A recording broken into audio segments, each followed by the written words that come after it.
নমস্কার বন্ধুরা, মালার রান্নাঘরে আপনাদের সবাইকে স্বাগত। আজকে রান্না করব ওলের ডাঁটার মালাইকারি। ওলের ডাঁটা আমি কেটে ধুয়ে পরিষ্কার করে নিয়েছি। তো চলুন রান্নাটা শুরু করা যাক।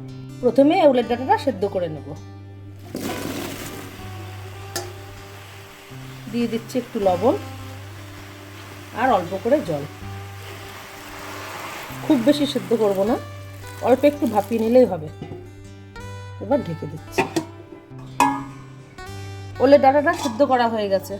কড়াইতে সর্ষের তেল দিয়ে দিচ্ছি। এতে শুকনো লঙ্কা ফোড়ন দিয়ে দিলাম।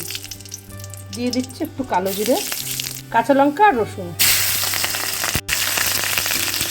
একটু পরিমাণে লবণ আর একটু হলুদ গুঁড়ো। এবার জল ঝরিয়ে রাখা ওলের ডাঁটা দিয়ে দিচ্ছি।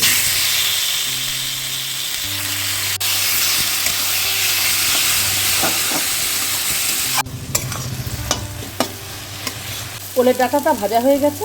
এবার নারকেলের দুধটা দিয়ে দিচ্ছি।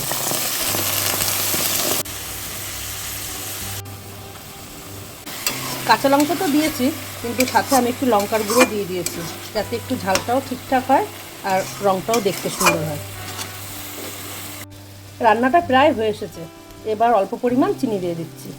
অবশ্যই এই রান্নাটা মিষ্টি মিষ্টি ভালো লাগে। যদি কেউ মিষ্টি কম খায় সে কম দেবে। কিন্তু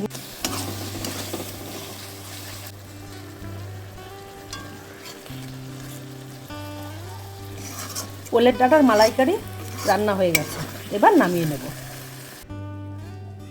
আপনারাও বাড়িতে এইভাবে বানিয়ে খাবেন, অসাধারণ লাগবে।